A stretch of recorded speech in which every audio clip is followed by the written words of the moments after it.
আল্লাহ যখন কাউকে ভালোবাসে তখন তার শরীরে 4টি নিশানা পাওয়া যায়, অর্থাৎ 4টি আলামত যদি আপনার শরীরে থাকে মনে করবেন আল্লাহ আপনাকে ভালোবাসে। 4টি নিশানা। 1 নাম্বার হচ্ছে যাদেরকে আল্লাহ তাআলা দ্বীনের সঠিক জ্ঞান দান করেন তাদেরকে আল্লাহ তাআলা মহব্বত করেন। নাম্বার 2, দ্বিতীয় নাম্বার হচ্ছে যারা বেশি বিপদে পড়ে আল্লাহ তাআলা তাদেরকে মহব্বত করেন।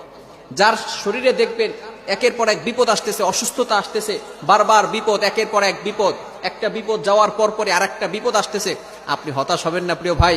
আল্লাহ তাআলা আপনাকে ভালোবাসেন।